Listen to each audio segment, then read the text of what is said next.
Good morning dear student, welcome to the way of solution number 1 study channel West Bengal. তো আমি তোমাদের Dalton sir. তোমরা এখন পাচ্ছ ভারতের ইতিহাস থেকে একটি প্র্যাকটিস ক্লাস। তো আমরা এর আগে দুটি প্র্যাকটিস ক্লাস নিয়েছি এবং আজকে ক্লাস নাম্বার 3, অর্থাৎ প্র্যাকটিস ক্লাস নাম্বার 3। তো ভারতের ইতিহাসের যে তিনটে পার্ট আমরা বলে থাকি, প্রাচীন যুগ, মধ্যযুগ, আধুনিক যুগ। তো মূলত আজকে আধুনিক যুগ থেকেই আমরা প্র্যাকটিস করব।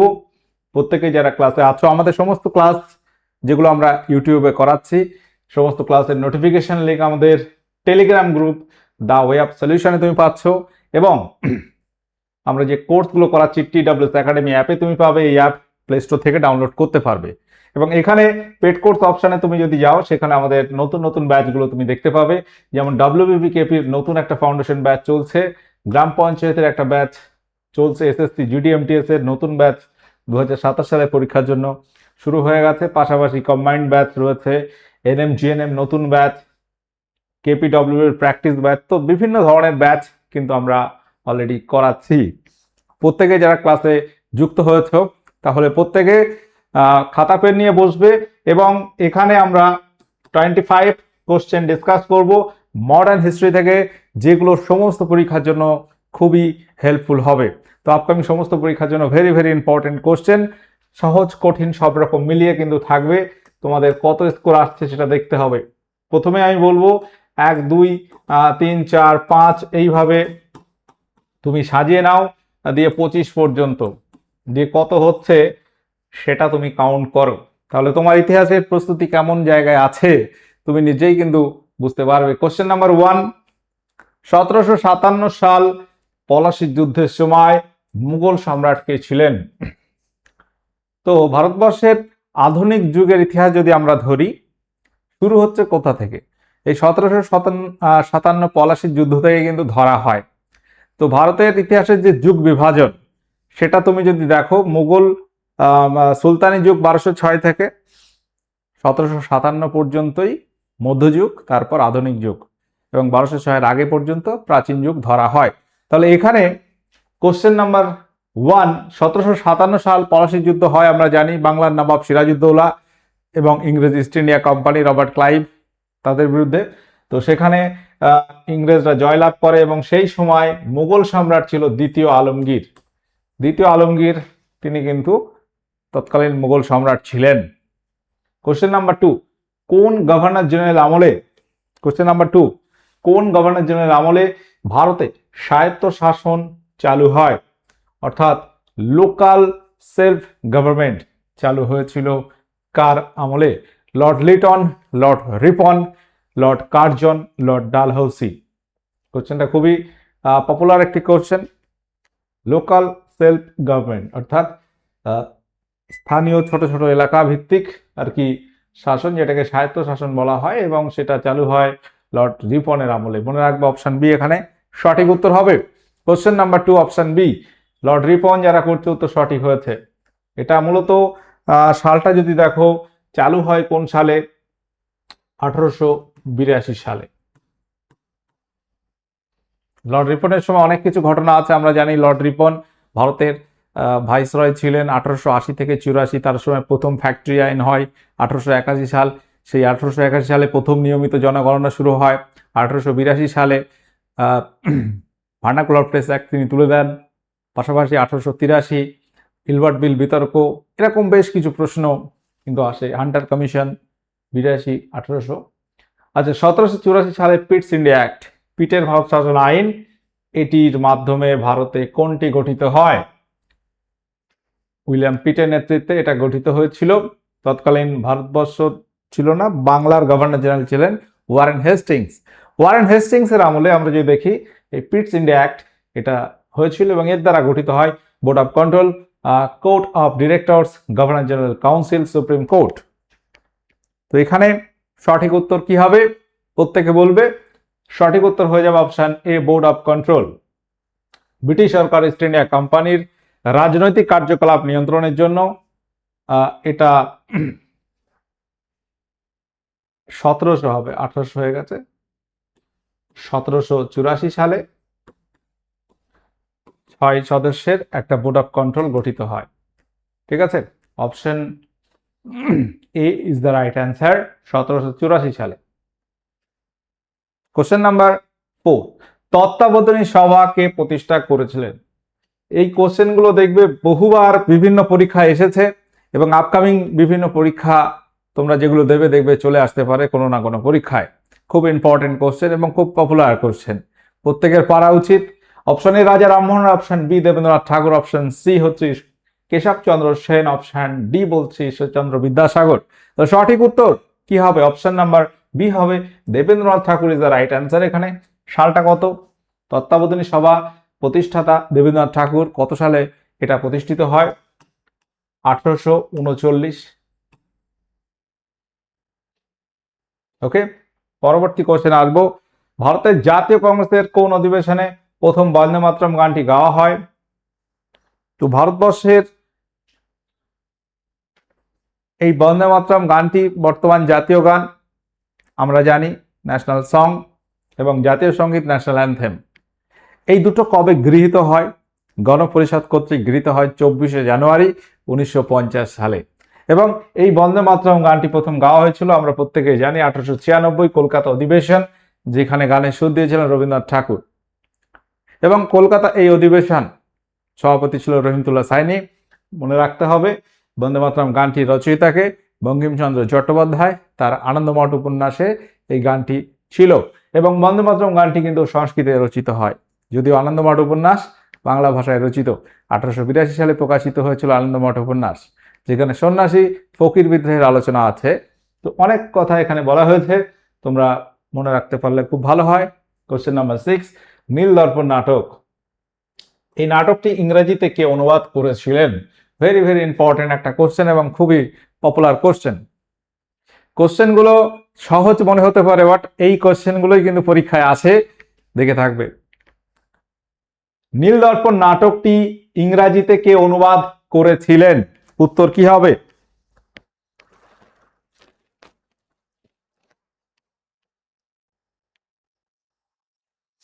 সঠিক উত্তর এখানে হয়ে যাবে option number B, Michael Madhusudan Dutt. দেখো প্রশ্নটা যদি পড়তে ভুল হয় উত্তর ভুল হয়ে যাবে, কারণ নীলদর্পণ নাটকটি কে লিখেছেন যদি বলো, দীনবন্ধু মিত্র রচনা করেন। বাংলার নীল চাষীদের দুঃখ দুর্দশার কাহিনী সেখানে তিনি ফুটিয়ে তুলেছিলেন।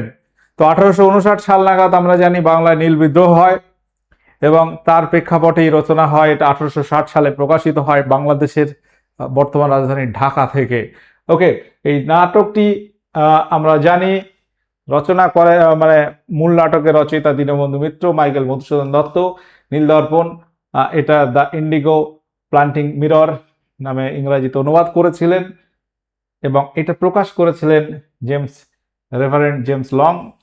এই লং সাহেব তার কিন্তু জরিমানা করে ইংরেজরা। যাই হোক, তো এই ইনফরমেশনটাও তোমরা লিখে নিতে পারো। কোশ্চেন নাম্বার 7, কার্লাইল সার্কুলার কোন আন্দোলনের সঙ্গে সম্পর্কিত ছিল? Question number 7 very very important question. কোশ্চেনগুলো তোমরা দেখবে, দুর্দান্ত কিন্তু প্রশ্ন আছে। অপশন এ মহাবিদ্রোহ, অপশন বি বলছে বঙ্গভঙ্গ বিরোধী স্বদেশী আন্দোলন, যেটা 1905-এ হয়। অপশন সি বলছে অসহযোগ আন্দোলন। অপশন ডি ভারত ছাড়ো আন্দোলন 1942। তো কার্লাইল সার্কুলার এটা কি ছিল সেটাও আমরা জানবো। তো এটা কোন আন্দোলনের সঙ্গে রিলেটেড? উত্তর হবে অপশন বি, যারা করছো সঠিক। বঙ্গভঙ্গ বিরোধী যে স্বদেশী আন্দোলন হয়েছিল সেই আন্দোলনের সঙ্গে রিলেটেড।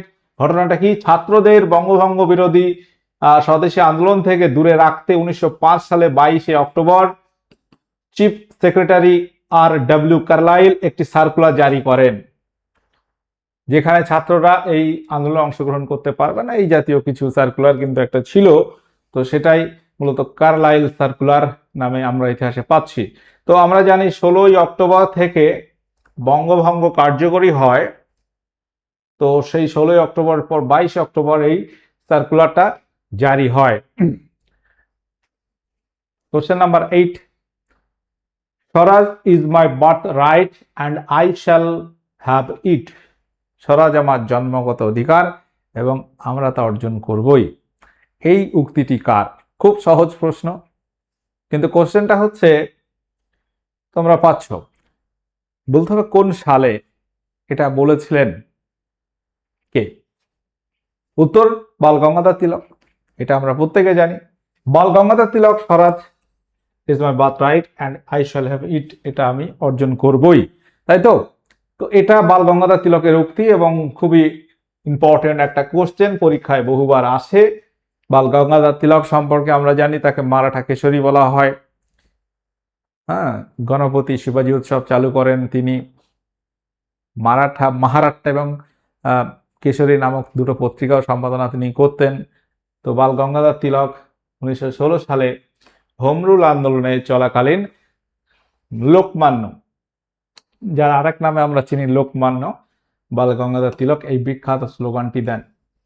দেখো, স্বরাজ শব্দটি কে প্রথম বলেছিলেন বা ব্যবহার করেন, এই কোশ্চেনটাও আসে। সেটা হচ্ছে দাদাভাই নওরোজি 1906 সালে স্বরাজ কথাটা প্রথম ব্যবহার করেন 1906-এর কলকাতা সেশন দাদাভাই নওরোজি। স্বরাজ নিয়ে আরো বিভিন্ন উক্তি আছে, সেগুলো আমরা আরো অন্যান্য প্রশ্নে ডিসকাস করব। কোশ্চেন নাম্বার 9, স্বরাজ্য পার্টি। দেখো, নামটা একই রকম, স্বরাজ্য পার্টি বা স্বরাজ পার্টি, এটা গঠিত হয় 1923 সালে। বলছে কে কে প্রতিষ্ঠা করেছিলেন। কোশ্চেনটা খুব ইম্পর্টেন্ট, তোমরা নিশ্চয়ই পারবে এবং এই কোশ্চেনটা বহুবার পরীক্ষায় এসছে। কোশ্চেনটা দেখো,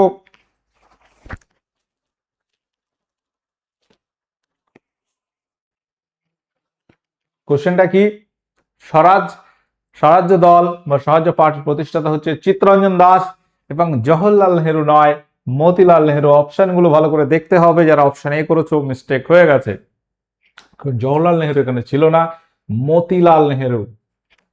অপশন বি চিত্তরঞ্জন দাস, যাকে আমরা দেশবন্ধু চিত্তরঞ্জন দাস নামে জানি।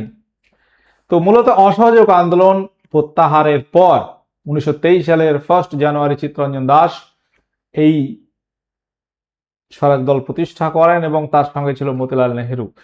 তো প্রতিষ্ঠাতা সভাপতি হচ্ছেন চিত্তরঞ্জন দাস এবং সম্পাদক হচ্ছেন মতিলাল নেহেরু, এটা গঠন করেন। তো স্বরাজ্য দল যারা করতো তারা আমরা জানি ইতিহাসে প্রো চেঞ্জার, যারা করতো না নো চেঞ্জার নামে পরিচিত হয় পরবর্তীতে। Question number 10, Gadar party.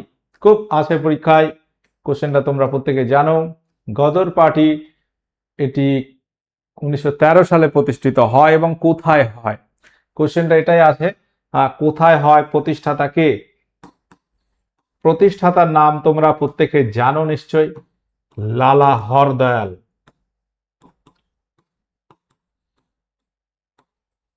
আরেকজন ইম্পর্টেন্ট সদস্য ছিল সোহন সিং ভাকনা, তাই তো? সদস্য আরেকজন ইম্পর্টেন্ট সোহন সিং ভাকনা। এটা আমেরিকার সান ফ্রান্সিসকো শহরে প্রতিষ্ঠিত হয়। উত্তর হবে অপশন বি। কোশ্চেন নাম্বার 11, 1932 সালে বিখ্যাত পুনা চুক্তি, বলতে হবে কাদের মধ্যে হয়? পুনা প্যাক্ট কাদের মধ্যে স্বাক্ষরিত হয়েছিল? এই কোশ্চেন কিন্তু বহুবার এসছে। দেখো, প্রশ্ন যেগুলো আছে সবগুলো পরীক্ষা আসা প্রশ্ন, এবং তোমাদের যে কোনো পরীক্ষা তুমি দাও না কেন এই কোশ্চেন তোমাকে পড়তেই হবে, এবং একদম বাছাই করা প্রশ্নগুলোই আছে। একটাও উল্টো পাল্টা কোশ্চেন আনইম্পর্টেন্ট তুমি দেখাতে পারবে না ক্লাসে। হতে পারে সহজ, কিন্তু পরীক্ষা আসে, এসছে অলরেডি।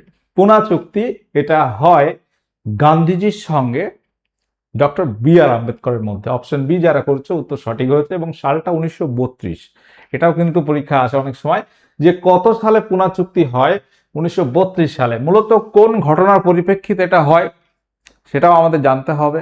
আমরা জানি ব্রিটিশ প্রধানমন্ত্রী তৎকালীন রামসে ম্যাকডোনাল্ড একটা সাম্প্রদায়িক বাটোয়ারা নীতি ঘোষণা করেন, তার ভিত্তিতে যে হিন্দু সমাজের মধ্যেই প্রচুর বাটোয়ারা তৈরি হবে বা অন্যান্য সমাজের মধ্যে, সেটার জন্যই আমরা দেখব যে রামসে ম্যাকডোনাল্ড তার সাম্প্রদায়িক বাটোয়ারা নীতি ঘোষণার প্রতিবাদে 1932 সালে 24শে সেপ্টেম্বর ইয়েরওয়াড়া জেলে গান্ধীজি আম্বেদকরের মধ্যে এই চুক্তি স্বাক্ষরিত হয়। মূলত গান্ধীজি জেলে থাকাকালীন অনশনরত হয়, একটা সমঝোতা করতে। গান্ধীজি চাইছিল না এই বাটোয়ারা নীতি হলে ভারতের বিভিন্ন সম্প্রদায়ের মধ্যে ভাঙন ধরবে, তাই না? নিজেদের মধ্যে ভাঙন ধরবে, সেই জন্য কিন্তু গান্ধীজি এটা চাইতো না। তো যার ফলে অনশনরত অবস্থায় অনশন গান্ধীজি ভেঙেছিলেন ডক্টর বি আর আম্বেদকরের সঙ্গে যখন এই চুক্তিটা হয়। তাহলে 24 কোথাও 25 সেপ্টেম্বর আছে, তো ওই 24 সেপ্টেম্বর বেশিরভাগ জায়গায় আমরা পাচ্ছি। কোশ্চেন নাম্বার 12 বলছে ভারতের ইতিহাসে ব্ল্যাক অ্যাক্ট বা কালো আইন নামে পরিচিত কোনটি? Question number 12। কোশ্চেনটা ভালো করে দেখো। ভারতের ইতিহাসে ব্ল্যাক অ্যাক্ট নামে পরিচিত কোনটি? Rowlatt act, পিটস India act, vernacular press act, Indian council act 1909। তো এখানে প্রত্যেকে আমরা এটা পারবো। 1919 সালে রাওলাট অ্যাক্ট, যেটা চালু করেন লর্ড চেমসফোর্ড। তো এই রাওলাট আইনটা কি ছিল? রাওলাট আইনটা ছিল সন্দেহের উপর ভিত্তি করে গ্রেপ্তার করবে ইংরেজরা, এবং কোনো রকম বিচার হবে না, মানে বিচার ওঠার আগেই জেল, তাকে বিচার হওয়ার আগেই জেল, সন্দেহের ভিত্তিতে, কোনো দোষ করেছে তার জন্য নয়। তো এটা মূলত গান্ধীজি তাকে ব্ল্যাক অ্যাক্ট নামে উল্লেখ করেছিলেন। তো এই রাওলাট আইনের প্রতিবাদেই আমরা জানি জালিয়ানওয়ালাবাগের হত্যাকাণ্ড, অমৃতসরের জালিয়ানওয়ালাবাগ প্রান্তরে মানুষ সমবেত হয়েছিল। রাওলাট অ্যাক্টের দ্বারা দুজন বিপ্লবীকে গ্রেপ্তার করে এবং তার প্রতিবাদে কিন্তু মানুষ জমায়েত করে, সেখানে ইচ্ছা মতো গুলি চালায় ইংরেজরা, বহু মানুষ মারা যায়, যেটা আমরা জানি যে জালিয়ানওয়ালাবাগ ম্যাসাকার 1919 সালের 13 এপ্রিল। তাহলে রাওলাট আইন, এটা কালা আইন বলেছিল গান্ধীজি, ব্ল্যাক অ্যাক্ট, তো এটা চালু করেন লর্ড চেমসফোর্ড। পরবর্তীকালে লর্ড রিডিং এর সময় এই রাওলাট আইনটা তুলে দেওয়া হয় 1925-এ। কোশ্চেন নাম্বার 13 বলছে খিলাফত আন্দোলন শুরু করার মূল কারণ কি ছিল?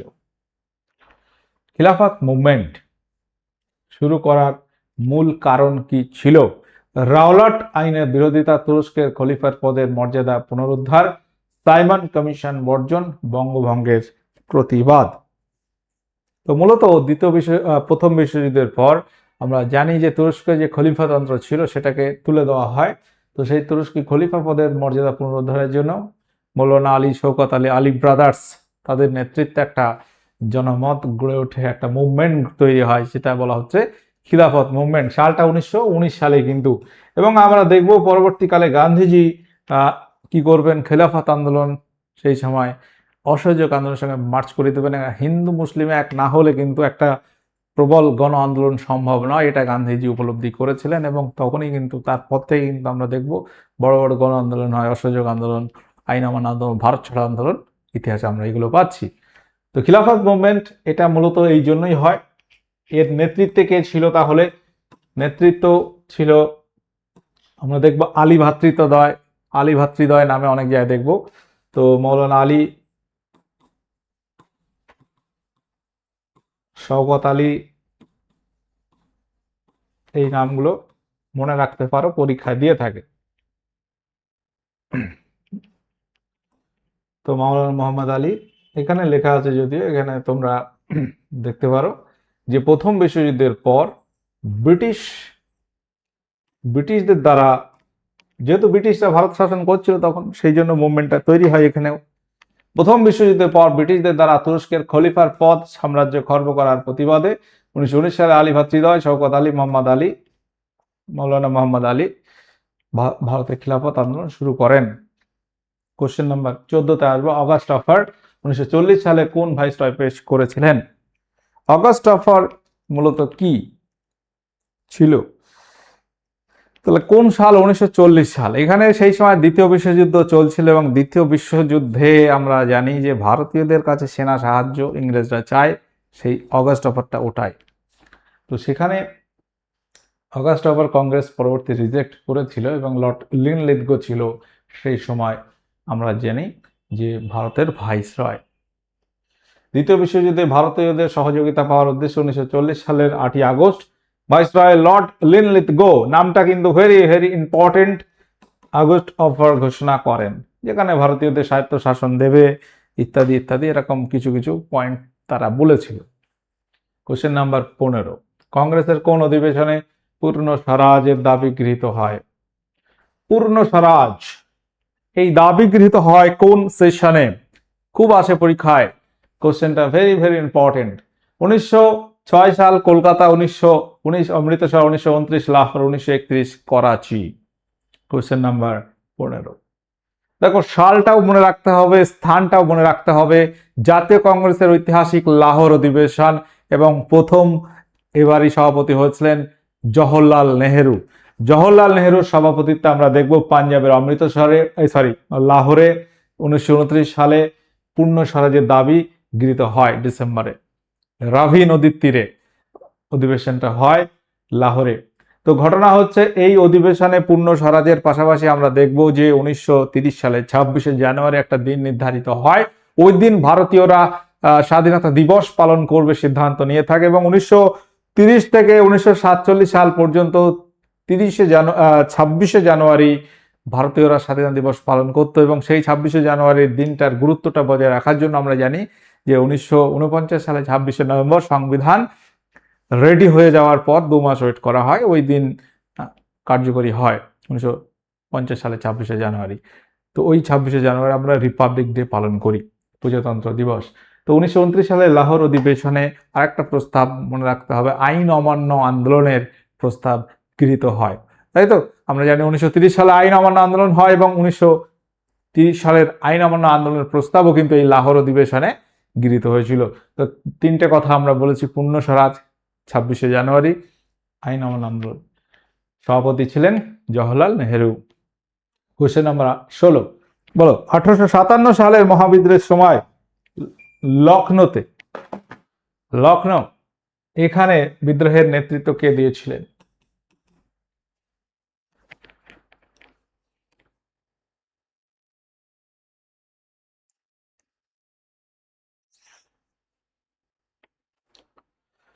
তো আমরা জানি 1857 সাল বাংলার বুকে ব্যারাকপুর থেকে শুরু হয় মঙ্গল পাণ্ডের নেতৃত্বে সিপাহীদের একটা বিদ্রোহ, যেটাকে আমরা সিপাহী বিদ্রোহ নামে জানি। তো সেই সিপাহী বিদ্রোহ একটা জায়গায় সীমাবদ্ধ ছিল না, মূলত সিপাহীদের বৈষম্য, ভারতীয় সিপাহী ইংরেজ সিপাহীদের বৈষম্য এবং তাৎক্ষণিক কারণ হিসেবে সেই বন্দুকের কার্তুজে, গুলির কার্তুজ, ওখানে গরুর এবং শূকরের চর্বি মেশানো হতো বলে একটা বিভেদ তৈরি হয়। যাই হোক, তো সেখান থেকে একটা বিশৃঙ্খলা বা আন্দোলন তৈরি হয় 1929 সালে ব্যারাকপুরে 1857 সালের 29শে মার্চ ব্যারাকপুর থেকে মঙ্গল পাণ্ডের নেতৃত্বে শুরু হয় এবং এটা ভারতের বিভিন্ন জায়গায় আন্দোলনটা ছড়িয়ে পড়ে এবং বিভিন্ন জায়গায় বিভিন্ন কারণ ছিল। স্বাভাবিকভাবে সব মানুষ সেই সময় ইংরেজদের বিরোধী ছিল, যেখানে যে ইস্যু সে তার প্রতিবাদে শুরু হয়ে গেছিল আন্দোলন এবং এটা একটা মহাবিদ্রোহের রূপ নিয়েছিল, এটা আমরা জানি। এবং বিভিন্ন জায়গায় বিভিন্ন ব্যক্তি তারা নেতৃত্ব দিয়েছিলেন, যেমন 1857 সালে তার লখনৌ, উত্তরপ্রদেশের রাজধানী বর্তমান লখনৌ, সেখানে নেতৃত্ব দেন বেগম হজরত মহল, নানা সাহেব কানপুর, রানী লক্ষ্মীবাই, ঝাঁসি, খান বাহাদুর খান বিহারে নেতৃত্ব দিয়েছিল। তাহলে 1857 সালের জুনে লখনৌতে, যেটাকে অওধ বলা হয়, অওধ বিদ্রোহের নেতৃত্ব দেন বেগম হজরত মহল, তার নাবালক পুত্র বীরজিৎ কাদের, যাকে নবাব ঘোষণা করা হয়। কোশ্চেন নাম্বার 17, বিখ্যাত ইনকলাব জিন্দাবাদ স্লোগানটি প্রথম কে লিখেছিলেন? কোশ্চেনটা ভালো করে দেখো, ইনকলাব জিন্দাবাদ এই যে স্লোগান, এটি কে লিখেছিলেন? Option A Bhagat Singh, option B Chandrashekhar Azad, option C Hasrat Mohani, option D Mohammad Iqbal. সঠিক উত্তর কি হবে? পরীক্ষা আসা প্রশ্ন, বহুবার WBCS পরীক্ষা এসছে, মেন্স এসছে। সঠিক উত্তর হবে হজরত মোহানি, অপশন সি। দেখো, ইনকলাব জিন্দাবাদ এই যে স্লোগানটি আমরা জানি ভগৎ সিং এটা জনপ্রিয় করে। ঘটনা হচ্ছে 1921 সালে ব্রিটিশ উর্দু কবি,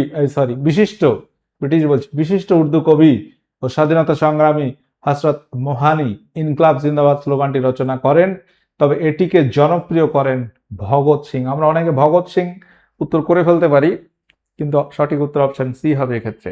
কে লিখেছিলেন তাহলে? হজরত মোহানি। জনপ্রিয় কে করেন? Bhagat Singh. Question number 18, Asiatic society of Bengal বা এশিয়াটিক সোসাইটি, এটা বাংলার কলকাতায় প্রতিষ্ঠিত হয়েছিল। তো এই এশিয়াটিক সোসাইটি প্রতিষ্ঠা হয় আমরা জানি কোন সালে? 1784 সালে। কে প্রতিষ্ঠা করেন? কে প্রতিষ্ঠা করেন? Warren Hastings, sir William Jones, রাজা রামমোহন রায়, স্যার জন শোল। কোশ্চেন নাম্বার 18, সঠিক উত্তর কি হবে?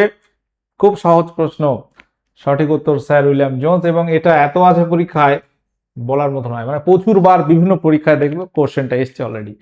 তো প্রাচ্য বিদ্যা চর্চার উদ্দেশ্যে 1784 সাল 15ই জানুয়ারি কলকাতায় sir William Jones Asiatic society প্রতিষ্ঠা করেন। এবং এই সময় ভারতবর্ষ নয়, তখন বাংলা ছিল, বাংলার গভর্নর জেনারেল ছিলেন ওয়ারেন হেস্টিংস। বাংলার গভর্নর জেনারেল কে ছিলেন? ওয়ারেন হেস্টিংস এর আমলে। কোশ্চেন নাম্বার 19, সাইমন কমিশন কত সালে ভারতে এসেছিল? দেখো কোশ্চেন আমরা মডার্ন হিস্ট্রি আলোচনা করলেই সাইমন কমিশন উঠে আসবেই কোশ্চেন একটা, তাই তো? খুব ইম্পর্টেন্ট, পরীক্ষায় বহুবার এসছে। এবং কোশ্চেনটা কিন্তু দুটো জিনিস দেখার আছে, একটা গঠন কবে হয়, কবে ভারতে আসে। সাইমন কমিশন গঠিত হয় বলে 1927, ভারতে আসে 1928 সাল ফেব্রুয়ারিতে। তো এখানে আমরা জানি 1927 সালে সাইমন কমিশন গঠিত হয় ইংল্যান্ডে, তাই তো? সেখানে টোটাল সদস্য ছিল 7 জন, শ্বেতাঙ্গ সদস্য মানে ইংরেজরা। এই কমিশন 1919 সালের মন্টেগু চেমস্ফোর্ড সংস্কার আইন এমন হয়েছে কার্যকরী, বা ভারতের সেখানে সাংবিধানিক প্রশাসনিক সংস্কার উদ্দেশ্যে এই কমিশনটা গঠিত হয়েছিল। তো এটা 1928 সালের ফেব্রুয়ারিতে ভারতে আসে, এবং কোনো ভারতীয় সদস্য না থাকায় এটি সর্বাত্মক বর্জনের সম্মুখীন হয়। এটি সবাই কিন্তু এর বিরুদ্ধে আন্দোলন করে। কোশ্চেন নাম্বার 20, তাম্রলিপ্ত জাতীয় সরকার 1942 সালে কোথায় গঠিত হয়? Option A Medinipur, option B Bankura, option C Birbhum, option D Nadia. তাহলে এখানে আমরা কোন উত্তরটা সঠিক নেব? তাম্রলিপ্ত জাতীয় সরকার গঠিত হয় মেদিনীপুরে। বলতে পারবে কে গঠন করে? ভারত ছাড়ো আন্দোলনের সময়, তাই তো? ভারত ছাড়ো আন্দোলনের সময় 1942 সালের 17ই ডিসেম্বর মেদিনীপুরের তমলুকে সতীশচন্দ্র সামন্তের নেতৃত্বে সর্বাধিনায়কত্বে তাম্রলিপ্ত জাতীয় সরকার গড়ে ওঠে। কোশ্চেনটা ইম্পর্টেন্ট, তোমরা নোট করে নেবে, খুব আছে পরীক্ষায় কোশ্চেন। আচ্ছা, এখানে আমাদের প্রচুর ব্যাচের নাম তুমি দেখতে পাচ্ছ, বিভিন্ন পরীক্ষা ভিত্তিক ব্যাচ আমরা করিয়ে থাকি। প্রয়োজন হলে অবশ্যই তুমি জয়েন করতে পারো, TWS একাডেমি অ্যাপে আমরা কিন্তু পড়াই। কোশ্চেন নাম্বার 21, কোন গভর্নর জেনারেল আমলে ভারতে সতীদাহ প্রথা আইনিভাবে রদ হয়? সতীদাহ প্রথা, আগে স্বামী মারা গেলে সেই স্বামীর সঙ্গে তার জীবন্ত স্ত্রীকেও একেবারে ওই চিতায় পোড়ানো হতো, যেটাকে সতীদাহ প্রথা বলা হয়। তো এই প্রথা বহু যুগ যুগ ধরে ছিল। তো এটা বহুবার বিভিন্ন রাজার আমলে রদ হয়, আকবরের আমলে হয়, ঔরঙ্গজেবের আমলে হয়, তার আগেও হয়। তো এই সতীদাহ প্রথা আইনিভাবে রদ হয় ভারতবর্ষে ব্রিটিশ আমলেও একবার, তো সেটা হচ্ছে লর্ড উইলিয়াম বেন্টিং এর আমলে। সালটা কত পরীক্ষা আছে? সালটা হচ্ছে 1829 সাল, রাজা রামমোহন রায়ের উদ্যোগে। মনে রাখতে হবে, রাজা রামমোহন রায়ের প্রচেষ্টায় 1829 সালে রেগুলেশন, এখানে হচ্ছে 17, রেগুলেশন 17 দ্বারা লর্ড উইলিয়াম বেন্টিং সতীদাহ প্রথাকে বেআইনি ঘোষণা করেন। অফিসিয়ালি আইনগতভাবে এটা আটকান। কোশ্চেন নাম্বার 22 আসবো। 1939 সালে সুভাষচন্দ্র বসু কংগ্রেসের সভাপতির পদ থেকে পদত্যাগ করার পর কে সভাপতি হন? কোশ্চেনটা কিন্তু খুব ইম্পর্টেন্ট কোশ্চেন। যেগুলো আছে তুমি যদি দেখো, ইতিহাস তোমরা তো পড়ছো, তো কেমন লাগছে বলো? কোশ্চেনগুলো সহজ হতে পারে মনে হচ্ছে, তুমি যদি জানো অবশ্যই সহজ, না জানলে কঠিন, তাই তো? কিন্তু কোশ্চেনগুলো স্ট্যান্ডার্ড। 1939 সালে আমরা জানি সুভাষচন্দ্র বোস জাতীয় কংগ্রেস থেকে সরে আসে, মতের মিল হয় না, যাই হোক। তো সেখানে কে তারপর সভাপতি হন? উত্তর হচ্ছে option A Pattabhi Sitaram, Jawaharlal Nehru, doctor Rajendra Prasad, Maulana Abul Kalam Azad. সঠিক উত্তর অপশন নাম্বার সি হবে ডক্টর রাজেন্দ্র প্রসাদ, যিনি ভারতের প্রথম রাষ্ট্রপতি হয়েছিলেন। তো ডক্টর রাজেন্দ্র প্রসাদ এই ত্রিপুরী অধিবেশন, যেখানে আমরা জানি যে ভোট হয়। দেখো, জাতীয় কংগ্রেস 1885 সালে গঠিত হয়, এবং তারপর থেকে এই 1939 সালের আগে পর্যন্ত কোনোবার ভোটের দ্বারা মানে সভাপতি নির্বাচন হয়নি, একটা মনোনীত হতো যে এবার অমুক হবে, সবাই মিলে সিদ্ধান্ত হতো। তো সেবার সিদ্ধান্ত হয়েছিল একটা দুটো 1938 সালে হরিপুরা কংগ্রেসে সভাপতি হন সুভাষচন্দ্র বোস প্রথমবার, এবং তার পরের বার সুভাষচন্দ্র বোস হওয়ার পর তার একটা চিন্তাধারা গান্ধী চিন্তাধারার সঙ্গে একটু মিসম্যাচ হয়, যার ফলে দুটো দিক তৈরি হয় এবং একদল চাচ্ছে সুভাষচন্দ্র বোস হোক, আরেক দল অন্য কেউকে চাচ্ছে। তো সেখানে ভোট হয়, গান্ধীজির প্রার্থী থাকে পট্টবী সীতারামাইয়া। ত্রিপুরী সেশন, এই ত্রিপুরী কিন্তু মধ্যপ্রদেশ বর্তমানে, ঠিক আছে, এটা কিন্তু ত্রিপুরা না। এখানে পট্টবী সীতারামাইয়াকে পট্টবী সীতারামাইয়া সুভাষচন্দ্র বোসের কাছে পরাজিত হয়, বাট ভোটে হেরে যায় এবং সেখানে সুভাষচন্দ্র বোস কিন্তু নির্বাচিত সভাপতি হন। কিন্তু পরবর্তীতে দেখা যাচ্ছে যে সুভাষচন্দ্র বোস নিজেই সরে আসেন। গান্ধীজির সঙ্গে মতভেদের কারণে সুভাষচন্দ্র বোস পদত্যাগ করেন এবং ডক্টর রাজেন্দ্র প্রসাদ সেই সময় অন্তর্বর্তী সভাপতি নির্বাচিত হয়েছিলেন। কোশ্চেন নাম্বার 23, সান্ধ্য পত্রিকা সম্পাদক কে ছিলেন? খুব আসে পরীক্ষায়। সান্ধ্য পত্রিকা যার সম্পাদক কে ছিলেন? ব্রহ্মবান্ধব উপাধ্যায়, বারীন্দ্র কুমার ঘোষ, অরবিন্দ ঘোষ, ভূপেন্দ্রনাথ দত্ত। সঠিক উত্তর কি হবে? Brahmabandhab Upadhyay. Option A is the right answer. সান্ধ্য পত্রিকা যার সম্পাদক ছিল ব্রহ্মবান্ধব উপাধ্যায়। বঙ্গভঙ্গ বিরোধী আন্দোলনের সময় জাতীয়তাবাদী চিন্তাধারা প্রচারের জন্য এই ব্রহ্মবান্ধব উপাধ্যায় সান্ধ্য নামক পত্রিকা সম্পাদনা করতেন।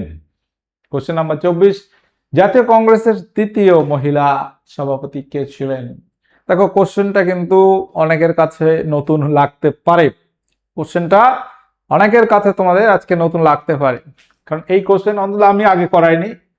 তৃতীয় মহিলা সভাপতি, আমরা প্রথম মহিলা সভাপতি, প্রথম ভারতীয় সভাপতি বলে থাকি, মহিলা হিসেবে তৃতীয় সভাপতি কে হয়েছিলেন?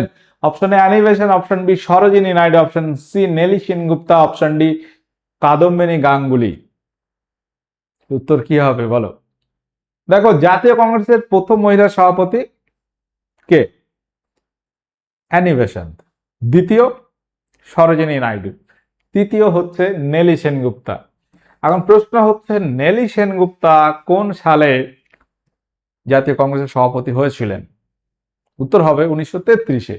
দেখো নেলি সেনগুপ্তা 1933 সালে কলকাতা অধিবেশন তিনি সভাপতি হয়েছিলেন, ক্যালকাটা সেশনে, এটা আমরা মনে রাখবো। এবং তিনি যদি বলো স্যার তিনি কি বাঙালি ছিলেন, তো মূলত তার জন্ম হয় ব্রিটিশে, British born who settle in India, পরবর্তীকালে ভারতে তিনি সেটেল হয়ে যান।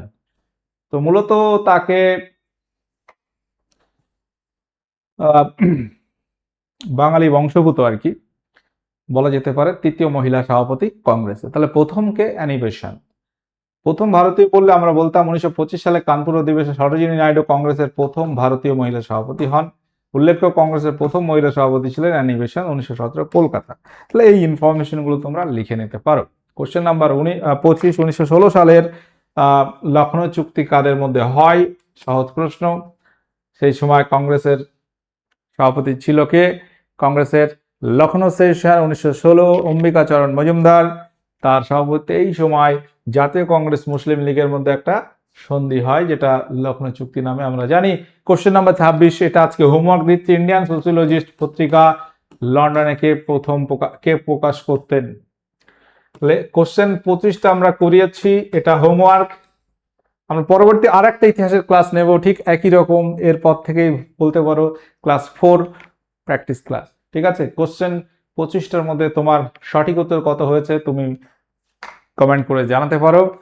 কেমন পেরেছো তুমি নিজেকে যাচাই করো, বুঝতে পারবে তোমার মডার্ন হিস্ট্রির পার্ট কতটা তৈরি, ঠিক আছে? তো আমাদের ফ্রি ক্লাস যেগুলো ইউটিউব চ্যানেলগুলোতে হচ্ছে সাবস্ক্রাইব করে নাও, এবং TWS একাডেমি অ্যাপে কিন্তু আমরা বিভিন্ন কোর্স করাচ্ছি, চাইলে জয়েন করতে পারো। আজকের সেশন এখানে এন্ড করছি। সেশনটি ভালো লাগলে অবশ্যই লাইক শেয়ার করবে। দেখা হচ্ছে পরবর্তী ক্লাসে। ওকে, বাই।